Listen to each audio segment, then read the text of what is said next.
Hi everyone, welcome to Reading is Fundamental's webinar, How to Raise a Reader. Everyone is muted for the presentation. If you have any questions, please direct them into the question box on your GoToWebinar control panel. We'll be answering as many of the questions as we can at the end during the Q&A. Any questions we can't get to during this presentation, we'll try to follow up with an email with answers. And please note that this webinar is being recorded and we'll make a link available to all of you after the broadcast, as well as a copy of the presentation deck.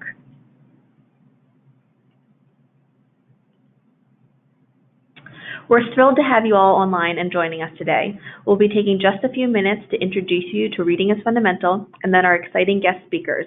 We'll then turn it over to them to share about some key myths and tips related to raising a reader. We'll save some time to take questions at the very end, as I mentioned. So, as you can see from our mission here, Reading is Fundamental believes that every child deserves an opportunity to own books, learn how to read, and obtain the fundamental building blocks to achieve their highest potential. Literacy opens doors and enables every child the chance to live their own journey. For more than 50 years, Reading is Fundamental has been working with educators, parents, and a variety of partners to serve tens of millions of students. We're very happy to be joined today by Pamela Paul and Maria Russo, editors of the New York Times Book Review. Maria Russo is the children's book editor of the New York Times Book Review. She has been a writer and editor at the Los Angeles Times, the New York Observer, and Salon, and holds a PhD in English and Comparative Literature from Columbia University. She lives in Montclair, New Jersey with her husband and 3 children. Pamela Paul is the editor of the New York Times Book Review and oversees books coverage at the New York Times, which she joined in 2011 as the children's books editor. She is also the host of the weekly book review podcast for the Times. She's the author and editor of 5 books. Her work has appeared in The Atlantic, The Washington Post, the New York Times Magazine, Time, the New York Times Education Life, and The Economist, Vogue, Psychology Today, and other national publications. Pamela and Maria are the authors of this new book, How to Raise a Reader, and with that, I'm going to turn it over to them to share more with you.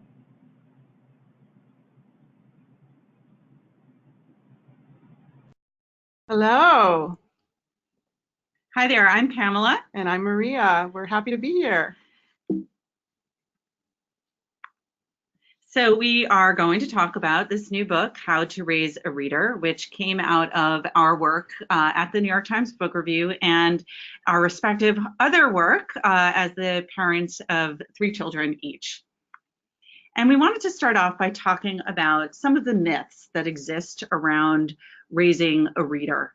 So we're going to go through some of the most common myths that we hear most often from parents who come to us with lots of kind of misapprehensions around reading, but also their concerns, their questions, the things that kind of keep them up at night and concerned about their kids. So the first myth is that there is nothing as important to raising a reader as reading aloud to your child. Okay, that's true that reading aloud is very important. And we have lots of tips around the ways to read aloud to a child. But studies show that simply growing up in a household of books is surprisingly powerful too, in terms of your child becoming a lifelong reader. That's surprising, I think, especially because it's true even when you control for education level and income. And it doesn't necessarily require a lot of money to keep a house full of books. You can make going to the library and a weekly family ritual. Go there. Most libraries now, that wasn't true when I was growing up, don't have a limit on how many books you can take out. So you take out 20 books in a week, some of them that you know your child will be interested in, some that perhaps they might not know that they're interested in. It's a way to discover and allow your child to discover his or her own interests. And it's also a way to always have books throughout the home so that kids have books in their own room, or if they share a room, they have their own shelf where they have books. There are books in the living room. There can be books at the kitchen table, I think. You can have books in the bathroom. But if you have a book around, it's very hard for a child to ever say that he's bored. And let's not forget yard sales and stoop sales. You can also get used books very cheaply. And the books in your home don't have to be perfect, pristine volumes, right? Kids like if there's a bit of history to a book too. So we really encourage that. not just reading aloud to your child, but keeping a home that's full of books. Books are moving in and out, and that very environment says we value books here. Books are a fun and cool part of life. Right. I mean, if you think about the number of TVs that people have in every room of their house, it's good to have books scattered around as well. Right. Okay, so myth number 2, and this is a big one. The earlier a child learns to read independently, the better a reader he will be for life. Well, no, that is not true. The age your child learns to read is not related to future reading or cognitive strength. And this is really, really important. I think a lot of parents of 4 and 5-year-olds are starting to worry already, like, why isn't she reading? And when will he actually be able to read on his own? And the answer is, you just don't know. Every child learns to read at a personal pace. There's no one age that's the correct age to learn how to read. And in fact, our schools tend to push teaching reading starting in kindergarten, but in other countries, like in Scandinavia and in Germany, they don't even formally teach reading until children are 7.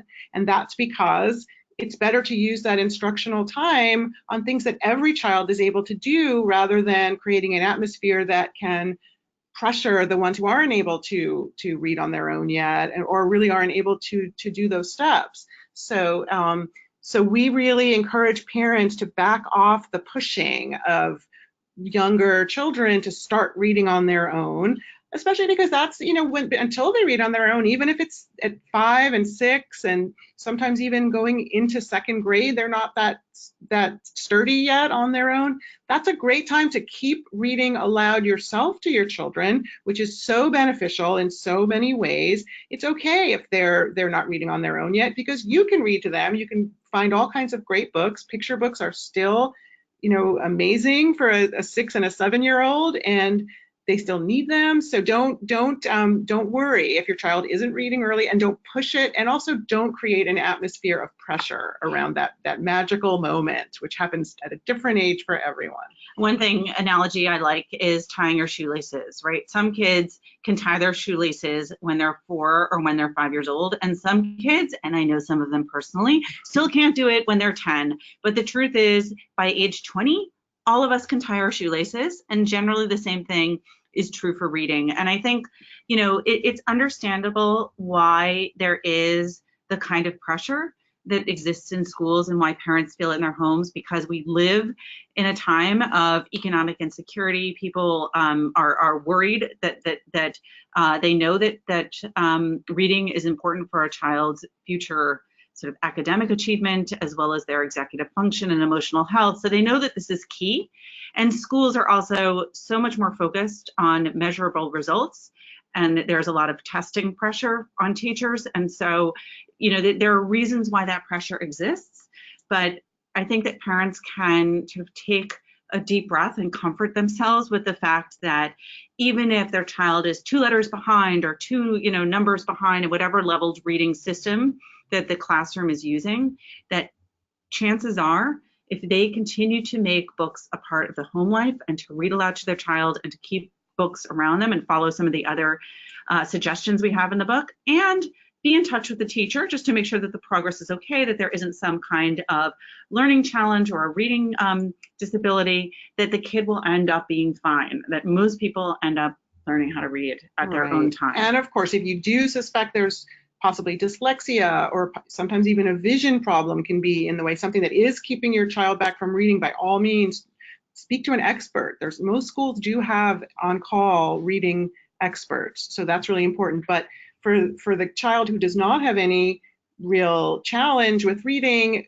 our best advice is be patient and be positive around reading, and because reading should be a place where your family comes together for fun and adventure and learning that's not school-based, but that's just based on curiosity. Myth number 3, reading the same book over and over means your child is stuck.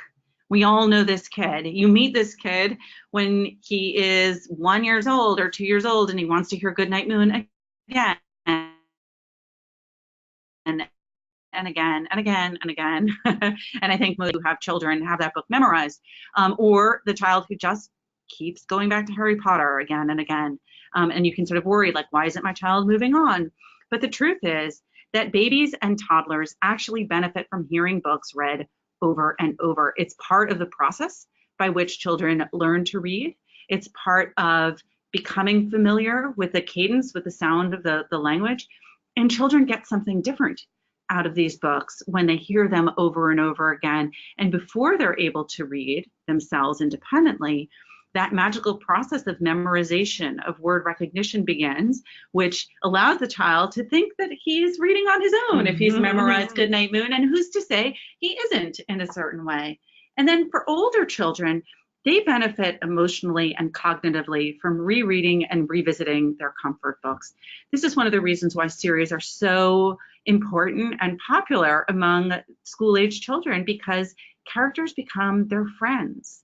The world of that book, whether it's a realistic world of a school in another country or state, or it's a fantasy world where dragons reign, that becomes a world they recognize. That becomes a kind of home. It's a place where they can go to feel comforted. And again, it's just like us grown-ups, when we reread a book, we get something new with each rereading, and we're in a different place. Kids are in a different place. I mean, even kids are developing so quickly that a book that's aimed for 8 to 12-year-olds, that book is going to be read very differently by a child at 8 and then again at age 11. And so as much as you might want to, think to yourself, but there's so many other great books out there, why aren't they reading other things? Or, does this mean that they're not progressing, or that they're, something's wrong with them? We would say, absolutely not. In fact, it's really good for kids to reread. Right. And this can be one of those areas where kids hear criticism, and that can take a toll on their enjoyment, right? We're trying to create children who read because it's what they do, it's what they like to do, and they're so sensitive to those tones that come from their parents. And if you think that you're being supportive of your child's reading, but you're basically just saying like, oh no, the warrior books again, that is just already starting to plant that little seed of negativity around reading, and you really don't want to do that. Okay, another myth. Parents should work with their children starting in preschool to teach them to read, then help them progress year by year. Okay, we've sort of touched on this already, but this is kind of our big overall message, so we'll just kind of go right back into it. School is where children learn to read. Home is where children learn to love to read. So don't ask, when will he start reading, or what reading level is he on? Ask, how can I help him want to read? And we've talked a little bit about this pressure when your child is first beginning to read, but it also kicks in the elementary school years that are really focused on kind of climbing these levels. And whether your school uses the what's it called, the Just Right program, or other kinds of levels. I think there's one called DRA that my son's school is using. The parents can get really involved in knowing and tracking what level their child is reading at, and that is not something that we really encourage, because it can lead to, first of all, you're involved in your child's reading as a way of turning it into something academic, right? You're basically, what you're doing is bringing the classroom environment into your home, and your home is not a classroom, right? Your home is the place where your child is going to start to read because of intrinsic motivation. And this is a really important concept we talk about in the book. When this is what every study shows, that when something is done because the motivation is intrinsic, not based on external rewards or punishment, it's a more powerful impulse. It's just something that becomes habitual much more easily. And that's what we're trying to do here. We're trying to make reading into a habit for kids, right? And we haven't talked about those other habits that kids today are developing around screens and devices. But if we're going to turn reading at home into a habit, it really does need to be something that is not connected to reading levels and other ways that schools kind of pick apart the books and turn them into a learning tool, which is fine in the classroom, but it's not something that parents should participate in. Parents should be all about, who's your favorite writer? Did you get the new Dog Man yet? That kind of thing. Can you believe it? I've been waiting for this book to get off hold of the library for so long, and finally my name came up. woohoo, you know, that's the kind of conversation around reading that you want in your home, not, oh, wow, are you in group C or group B now, you know, or, you know, especially not when that has a tinge of worry around it or the tinge of pushing and pressure, because your kid knows what reading level he's on or she's on, believe me, and it might be something they feel bad about. You don't want to be part of that. Yeah, I would say that, you know, this is actually one of the great fun things that you can do as a parent, which is, this is something that we do not just with books, but with food and with other things, where how do you get to make them want to eat broccoli, not have to eat broccoli in order to get dessert? And in the same way, books are not something that you need to finish in order to get iPad time. Books are something that your job is to really open up that world of books to your child and show them how fun and fulfilling and exciting and rewarding reading is. Reading is something that you choose to do as the parent with your free time. Like if your child is hearing you say, no, I'm not in the mood to watch a TV show, I really want to finish my book, that sends a very strong message. You're modeling to them that books are something that people actually really want to do. And I think that, you know, to Maria's point, kids today have so many other options of what to do. When I was growing up, like your afternoon options were pretty grim, at least for me. I did not have a lot of organized after school activities. Afternoon TV in the 70s and 80s was pretty dull. There were like 4 channels. It was Gilligan's Island or, you know, the Brady Bunch. Kids today have a huge number of things they have to do in terms of extracurricular activities and sports. So they don't have a lot of free time. And when they do have free time, they have a world of choices, whether it's video games or texting with their friends or, you know, going online and exploring the web.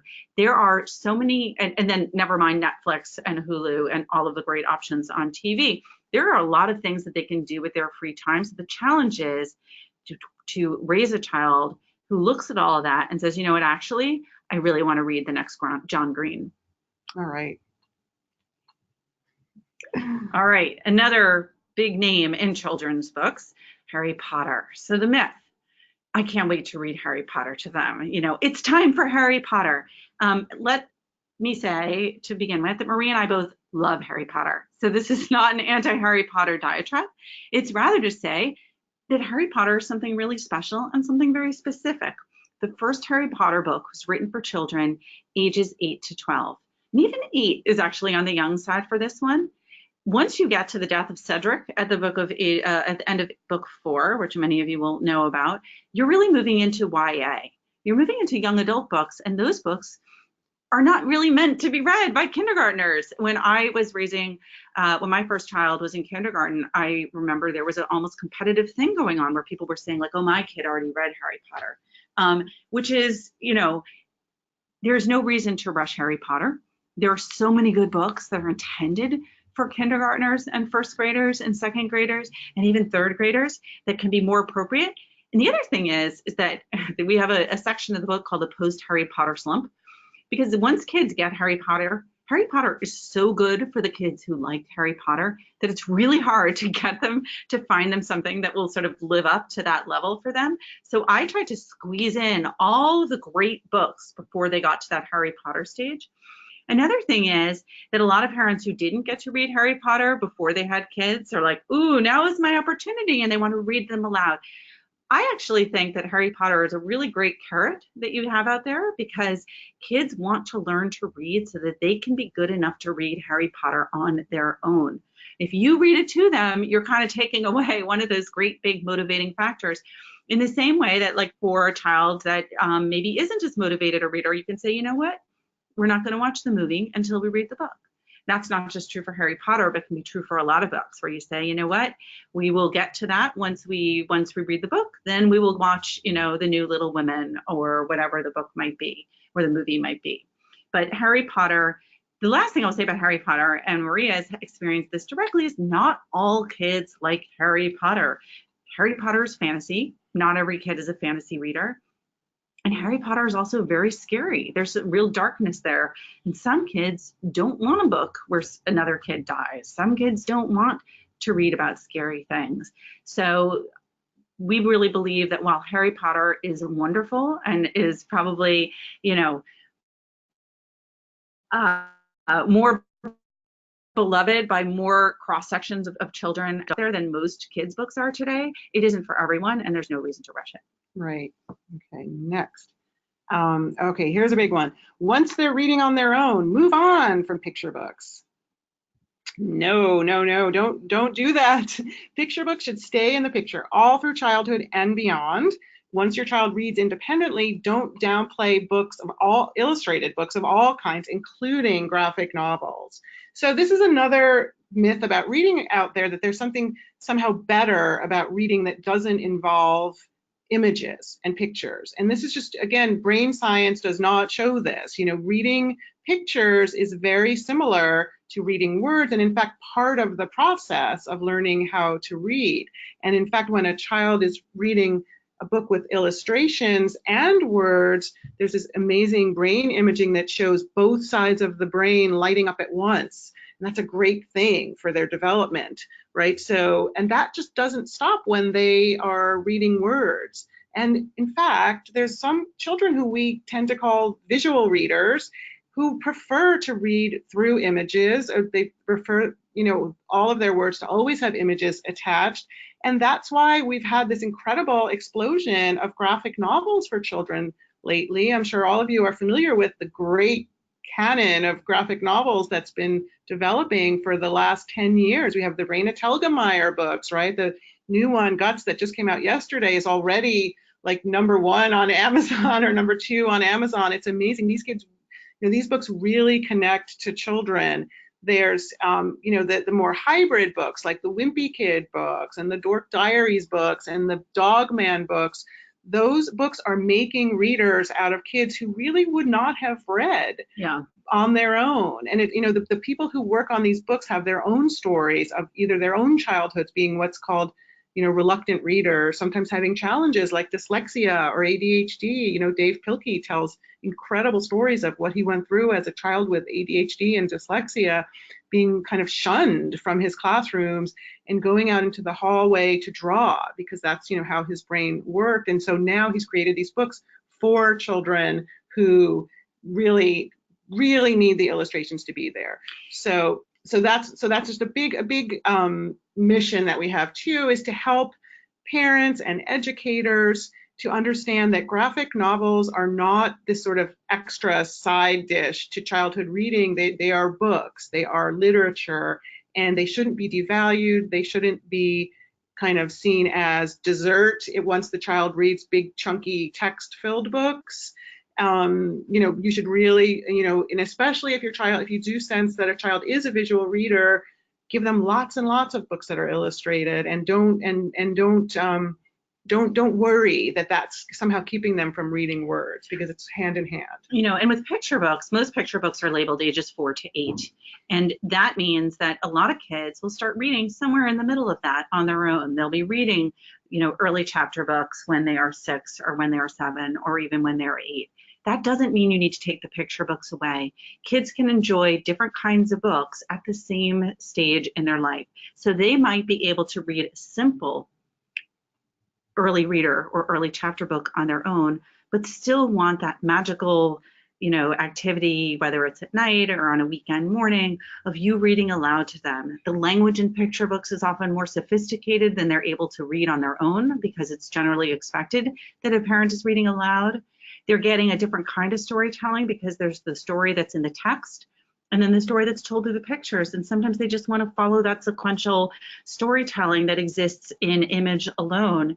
And the picture books, they're, as Maria said, they're telling 2 stories at once. So the visual side of it is really enriching, and often, telling a second story along with what you're reading in the text. That's why books like Richard Scarry, The Very Busy Town, those kinds of highly visual books are so popular, because those are also the kind of picture books that a child can pick up on his or her own and sort of read to himself just through the pictures.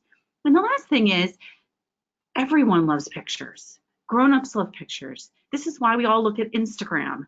We live in a visual culture. We like coffee table books. We like to fantasize, whether it's your interest is travel or adventure or animals. Like, there is a visual book for every reader of every age. And I think that there's a tendency among parents, again, because they feel that anxiety, they feel that pressure for their child to become into a book or reading on their own, that picture books are somehow babyish. And that's just not true. And the other thing I would add is that there are a lot of really excellent illustrated books now for ages 5 to 12, things like biographies of people that were frankly not depicted in most children's book biographies when I was growing up. It's more diverse. There are more women. That's a great way for your child to learn about their favorite sports hero, about Ruth Bader Ginsburg, about a historical figure. Those are often told really well through either picture books or heavily illustrated nonfiction books. And for a lot of kids, you know, they love looking at a book like a Ripley's Believe It or Not or a National Geographic 101 Wacky Facts About Animals. Not every child necessarily is drawn towards what we might traditionally think of as a book, a novel, where it's a long narrative. Some kids really do continue to read and to be drawn to books that are much more visual in nature. Okay. All right, well, that concludes our myth section. So now we're gonna kind of open it up a little bit for you guys to ask questions. No, we're going to talk a little bit more about some of the tips, expand a little bit on that. Oh, we're going to get, I thought we were, okay, so we're going to do some do's and don'ts. Oh, okay, all right, we'll give you a couple of our do's and don'ts, and then we'll have, sorry, I was jumping the gun, then we will have questions. Okay. All right, so some of this we touched on a little bit before, but we're going to go into some more detail on it and kind of recap some of what we said earlier as well as add to it. So here's a few big ideas. First of all, reading should be fun. So some do's and don'ts on that front. Express delight over your child's book choices, interests, and curiosity. Let them go where they want to go. Let them take the lead. In the same way that when you're reading aloud to a child and he gets to the age where he has the fine motor skills to turn the page himself so that he can kind of set the pace, let him take his own interests where they are. It might not be the same as yours.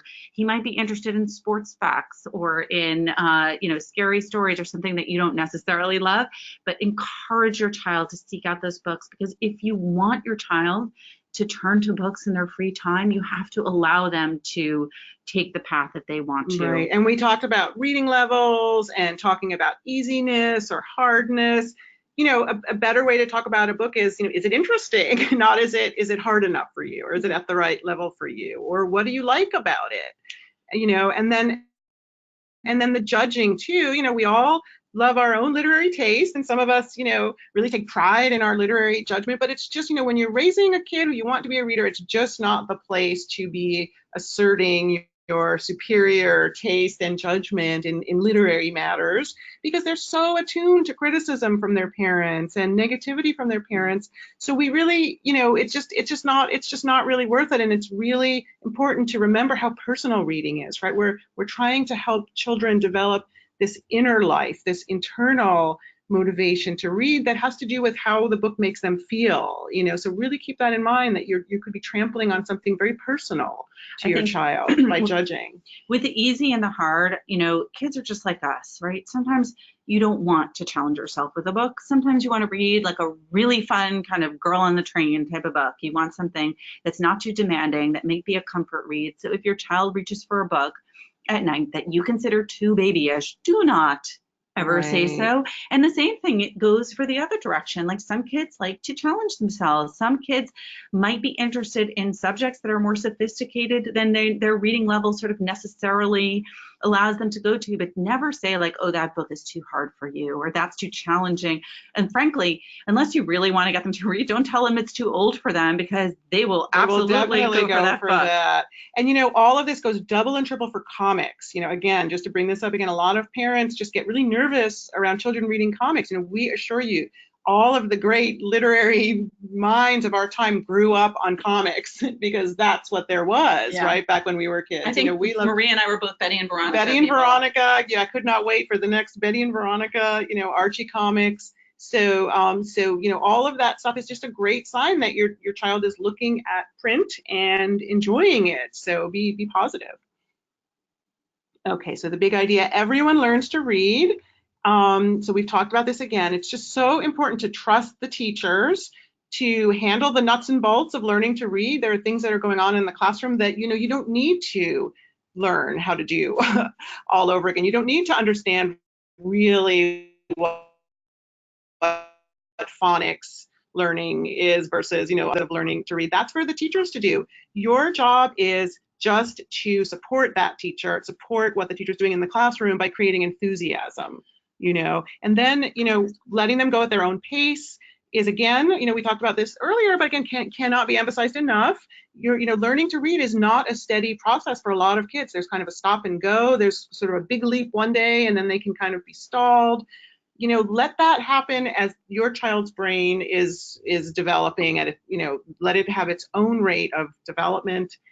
Is there more you want to say more about? I would say pace? The third thing about the do let them make mistakes is a really important one. So a lot of times, if your child is reading aloud to you and he's still learning to read, there are two, I think, common mistakes, frankly, that parents make. One is, let's say your child is reading and he mispronounced a word, but he's so into the story, he's just keeping going. Do you stop and say, actually, that was misled, not mizzled? No, you let them continue to go. If they got it and it didn't trip them up, then there's no reason to take them back and point out that mistake, slow them down, and sort of add a kind of negative note to it.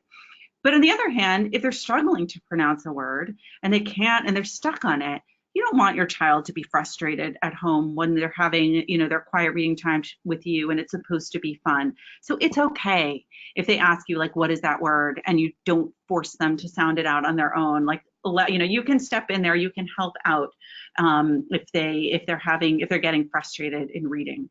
And then this next point, do respect if they don't like reading aloud. This was actually something I got from my youngest child's second grade teacher, included that on a survey. And it was brilliant. And it really helped me because I realized he of course answered that question. He said, no, the question was, do you like reading out loud or not? Or how does it make you feel? And he said, terrible. He doesn't like reading out loud. And that never occurred to me that was actually maybe why he was sort of stumbling and not going so quickly when he was reading out loud to me. So we just didn't, with his brother and sister, we would often go back and forth. They would read a page, I would read a page. But with him, I just did, the vast majority of the reading. Occasionally he would come in with a page, and that's okay too. So, and again, in the final one, don't be too perfect yourself.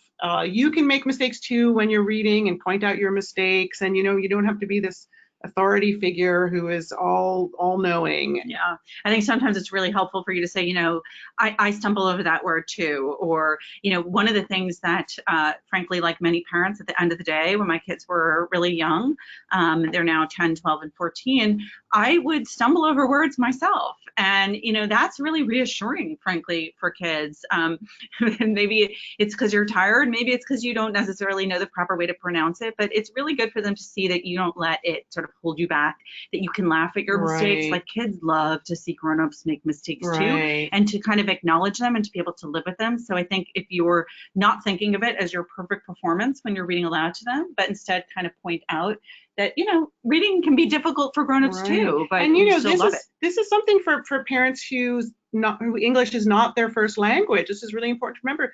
Don't be shy about reading to your kids in English. Of course, in your native tongue too is a wonderful thing. But, it's okay if your English isn't as, what you hope it would be too. I mean, the point is you're reading to your child, you're sharing a book together. This isn't a test. This is about sharing the book, sharing the story, and creating that bond. Yeah, and frankly, there's something kind of wonderful about a child knowing that the parent is sort of learning along with them, and that makes them feel less kind of judged. All right, another big idea, create a family culture around reading. This is one that is so important. It gets back to that very first thing about having a home filled with books. So first of all, broaden your idea about what counts as a book, from joke books to puzzle books. Think about things that are reading, but not necessarily books, things like playing Monopoly, you're reading cards, whatever your child's preferred activity is, whether it's whether it's collecting baseball cards or some other kind of activity where there are words involved, that's reading too. Talk about books when you're together for a meal or just hanging out at the dinner table. Instead of just talking about what you're binging on a Netflix, like, bring up the book that you're reading. Always ask your kids, like, oh, what are you reading? And if they don't want to talk about books, make sure that you and your partner are having that conversation. You'd be like, oh my God, I just got this great new book, or the latest Stephen King just came out. I can't wait to read it. Like, they value hearing that conversation. That's signaling that to them that, look, you're a grown-up. You could do whatever you want with your free time. that you're choosing to read. Watch movies based on books together. So this is a good one, I think, especially when your kids get older and they're tweens or they're teenagers and they're kind of old. You could be like, you know what, why don't we watch The Fault in Our Stars after you finish the book? Another way to do that is to have a book club. Especially as your child enters the teen years and you're sort of worried that they're, getting sucked into Instagram or whatever other online thing that they're interested in. You can say, why don't we get together with the moms of your friends or with the dads, or have your, another thing that I've heard people do when grandparents are in the picture is have grandchild book clubs. It's a really good way to kind of bring you together with your older kids around books.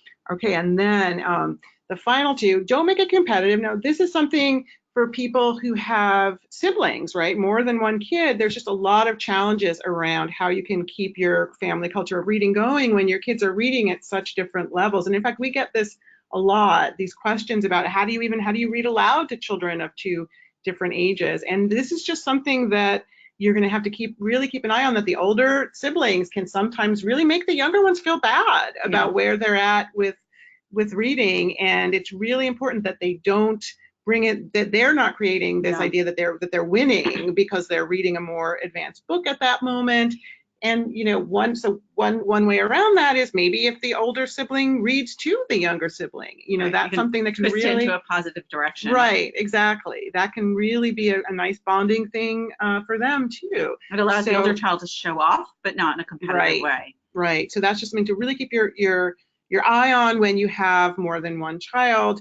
Then this final one, we've been saying this a lot, but this is really so key to creating a family culture of reading, is you reading your own books. And really, from the time your child is a baby, from the time you have a baby, because you have to remember, when you are bringing a new person into your family, they're coming into a culture. They don't know anything about the world yet, and what they're looking around and they're seeing, how do I live?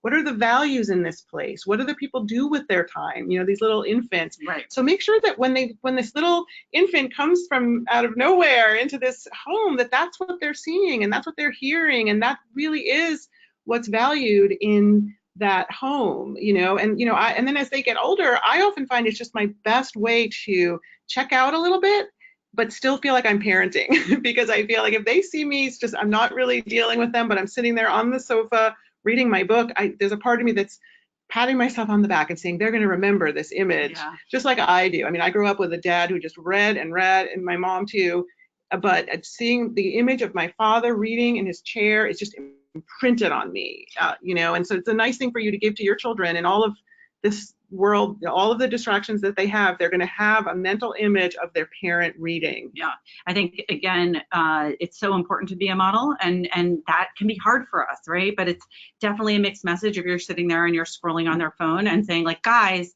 it's time to read. You kind of have to walk the walk. Okay. So the big idea, show books some respect. This is just obviously a corollary to the family culture of reading. These are other ways that you incorporate books into your family life. Do give books as gifts and show appreciation for books as gifts. Pamela and I both discovered that we had, on our own, become people who only give books as birthday presents for kids during those intense birthday party years when your kids are going to so many birthday parties and there's so many, toys and other stuff that they're getting that sort of it's like disappear as soon as they're unwrapped, and they're not really valued. Books really do get valued. The other parents are so happy when you give their kids a book, a well-chosen book as a gift. So doing that for your friends' kids, for your own kids, There are a lot of fun ways you can do that too, like at the end of a birthday party, instead of giving out a goodie bag of like little teeny plastic knickknacks that we all know end up like on the bottom of the, of the floor of the car for a year. And then on the bottom of the ocean. That instead you have your child maybe pick out books that he is done with, and wrap them or give them to special kids. Give them, give each one to each kid, or to pick one special book, and you buy 20 of those books and you give them at the end of the party. And I can assure you, the parents of those kids will be very happy that you did that rather than the little plastic doodads. Right. Or candy, right? We all know the birthday party candy situation. Okay, do treat books well. I mean, this seems obvious, but again, where they are in your home, and and the pride of place that you give them, and then just the basics of, don't leave them splayed open, don't throw them, all of that. Do give your child his or her own space for books. This is so important, right? Just, kids are collectors. They want to be able to look on their own bookshelf and see their own books. So however your space works, it's really important for you to make sure that each kid has at least one shelf, and even better, a whole little bookcase for their own books. Do inscribe books. It's so meaningful for kids to have books that have special messages from their parents, their grandparents, other relatives, friends. You could do that. You could do special ones for every year of their life, for birthdays, but those kinds of inscriptions really are meaningful.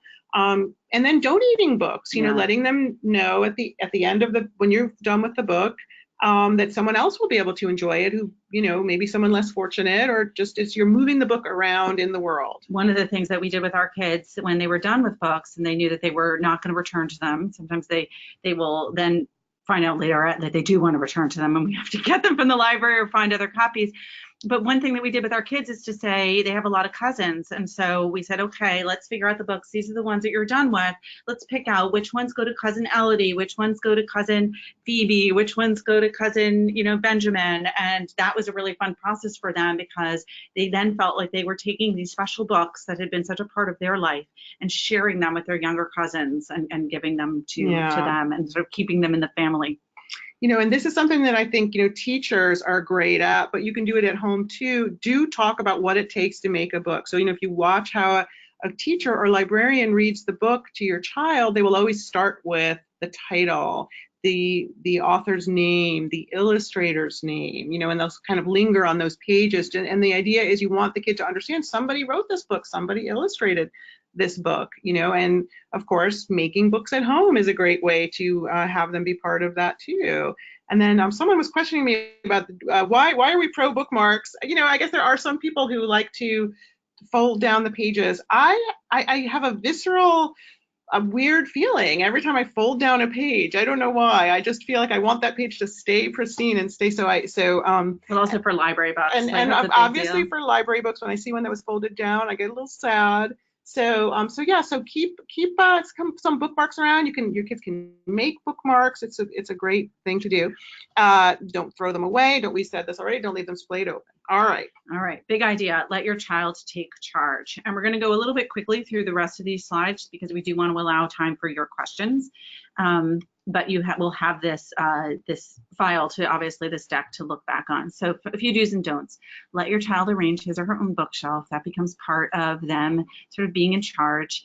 Let them decide what to read that night, even if it's something you don't want them to read or you don't want to read aloud yourself. Remind them to pack books on a trip. This is another part of making books, part of your family culture, whether the trip is to a supermarket. But, there are all these times where kids are on a line waiting for something, they're bored, really easy to hand them a phone. If you have some board books in your hand, if they've brought a chapter book along with you, there's always something for them to do, so you don't need to turn over to a screen in those moments. Let your child reread the same book over again. Let your child have free reign in the library, the bookstore, the school book fair. I had this wonderful, I didn't have a lot of books growing up, and my parents were divorced, and my mother, where I lived with my mother, was around the corner from a library. So when I wanted a book for my mother, she would say, get it from the library. I could hardly blame her. But for my father, he would take me every Thursday night to the Barnes & Noble nearby. And he would say, you can get 8 books, or 5 books. And I would inevitably come back with like 12 or 15. And what he would say to me is, and he didn't have a lot of money, was if there's one thing that I'm going to spend money on for you, it's going to be books, and I can feel good about it. So he always caved in, which I sadly took advantage of that. And this is a funny corollary is that I grew up in my dad was an English teacher and my mom was a big reader too, so there are tons of books in our house. But we also every Sunday would drive. Our Sunday routine was to go to Chinatown for brunch, and then we would go to the Barnes & Noble outlet by Union Square then, and that was, it was very inexpensive books, but just that feeling that then my parents would disappear into their own place. But the library and the bookstore is a great place to let your child have their first experiences of real freedom to wander. Okay, and we're back to How to Raise a Reader. There's the book. We would love to hear some questions from all of you. Thank you for listening.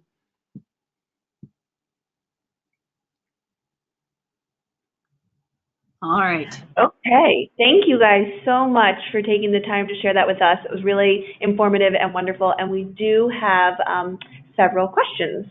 So our first one is wondering if you all are on social media so that they can follow what you're doing. And I imagine that you are. Is that correct? On social media? Could you say that one more? Could you say that one more time? Sorry, you cut out. Sure. Oh, sorry. If you're both on social media, we can get your social media handles for, Facebook, Twitter, whatever you use, and share that back with the participants today. They'd love to follow you and keep up with what you're doing. So my Twitter handle is Pamela Paul NYT. And my Instagram is Pamela Paul 2018. I want to just warn you, if you are not interested in the interaction of cats and books, you may not like my Instagram. If you lean more to the dog persuasion, but I have 3 cats that like to lie on books, which is endlessly amusing, somewhat occasionally frustrating when you're trying to read.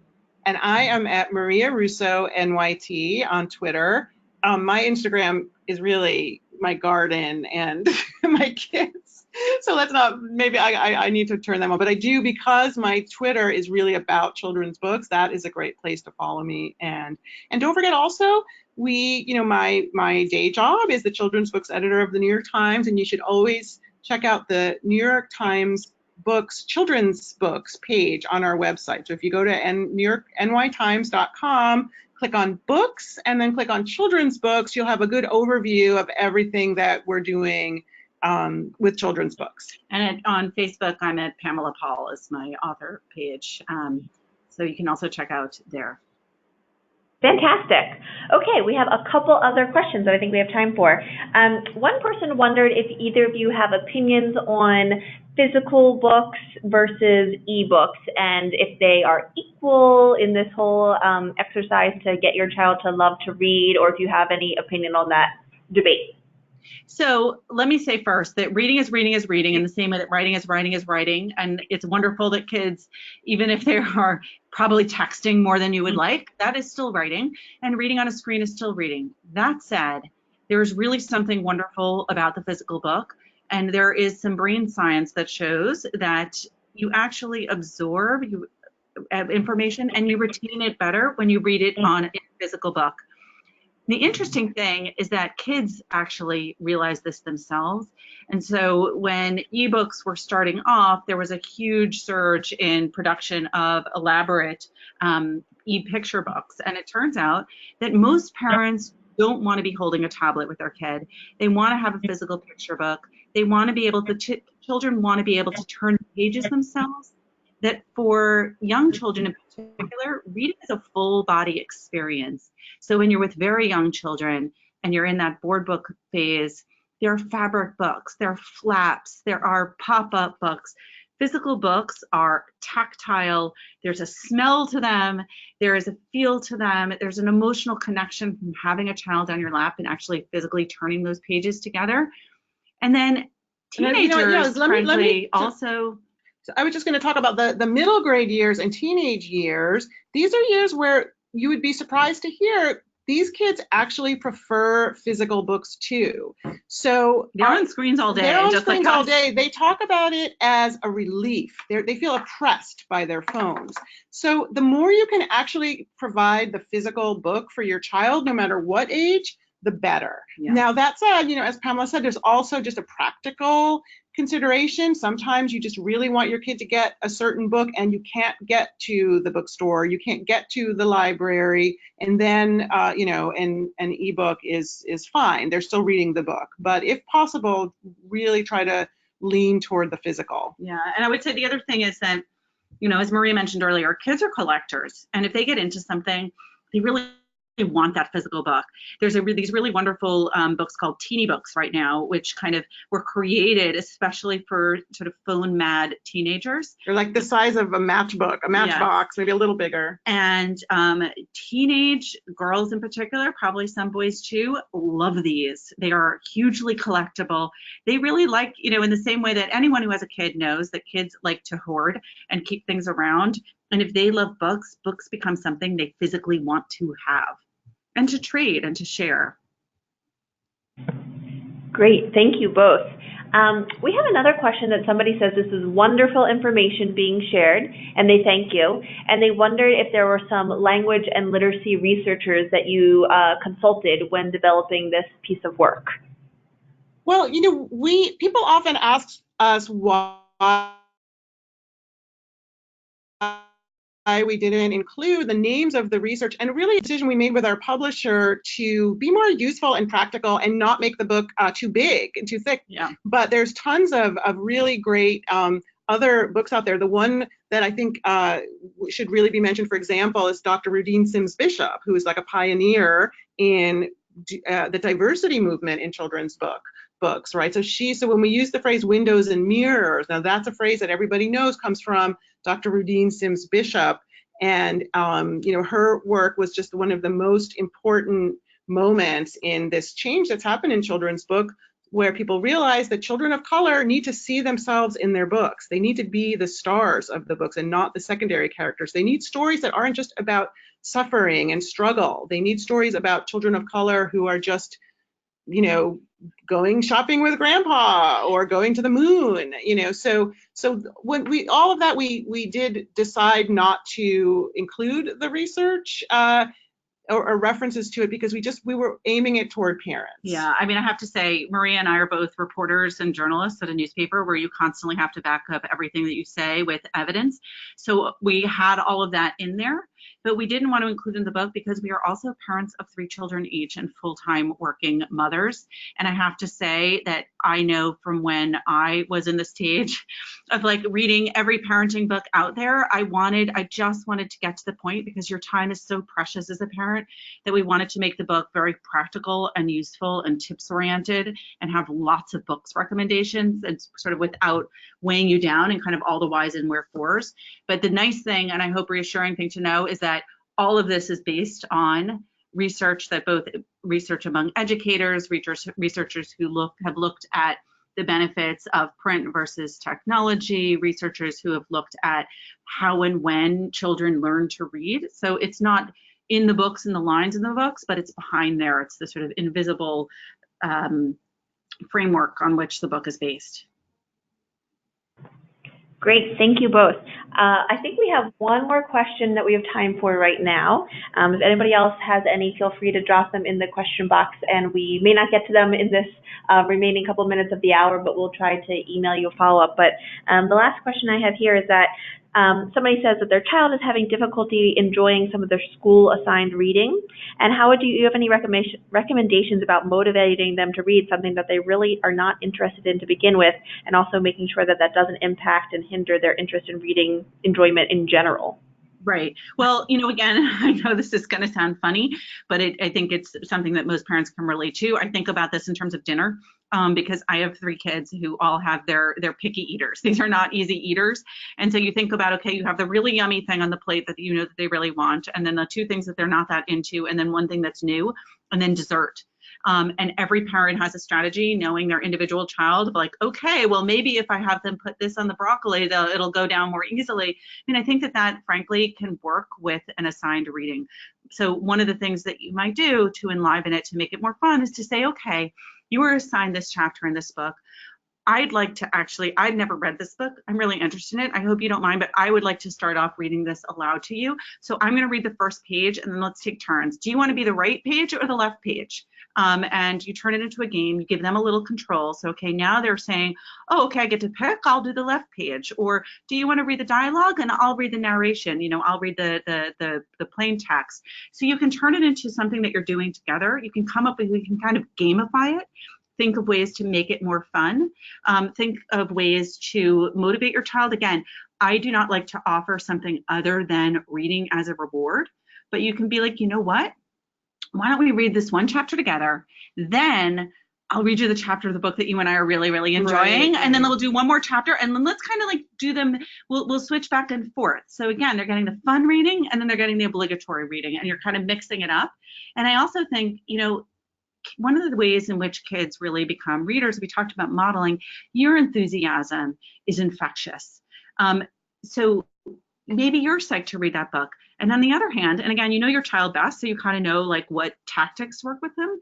Sometimes we talked about making a mistake and your child's kind of feeling like, oh, you're on the same team. Sometimes you might be like, you know what? This is a boring story. Right. I don't really like this and either. This is where it is a good idea to talk to your child's teacher if you can. A lot of teachers aren't that happy about the books they're forced to assign either. And I think, rather than talking, being obsessed with your child's level or really tracking too close to your child's level, you might actually start the conversation with your child's teacher about what are the books you're reading this year and why, and what's behind these choices, and are there other books you're considering, and is there any wiggle room in the curriculum for maybe some other books, because it is really true. Someone I heard recently, like, why am I reading To Kill a Mockingbird for the third time in my school career? This was a high school senior. There's so many books out there, and the more that the more that parents are becoming aware of all the great books out there for the middle grade years and for the YA years, the more you can create that conversation with your child's teachers and administrators about possibly changing it up a little bit and introducing books that kids like more. And sometimes, frankly, there's more flexibility there than you might necessarily assume. So it might be that the teacher is assigning something that 8 out of 10 of the kids in the class love, and your particular kid just doesn't love that. It might be that your teacher would be fine if you said, you know what, my child is really struggling with this. Like, is there any other substitute that's kind of around the same level or gets the same thing that maybe we can substitute instead? It might just be that the teacher's mandate has nothing to do with that particular assigned reading, but has to do with that kind of book, whether it's a school-based book or a book with an animal in it. It might be that there's some other book that would serve the same pedagogical purpose. And you could just say to your teacher, like, my child really does not like this book. Is there something else that we can try? So that there again, we make assumptions sometimes that these rules are hard and fast, and they're not necessarily. Great, thank you guys for that response. Well, this is wonderful. It has been, again, so informative and engaging, and we appreciate your time so very much. And I think that wraps up our questions at the moment. So we appreciate our participants who joined us, and we very much appreciate our guest speakers. So if you have any questions, feel free to contact the RIF team. Our community team email address is literacynetwork@rif.org. That's RIF.org. If you have any questions that we can assist with. And again, you'll be receiving a recording of this presentation and the deck as well. So thank you all for your time, and we'll talk to you soon. Thank you so much for having us. Such a pleasure. Bye-bye. Bye. Bye.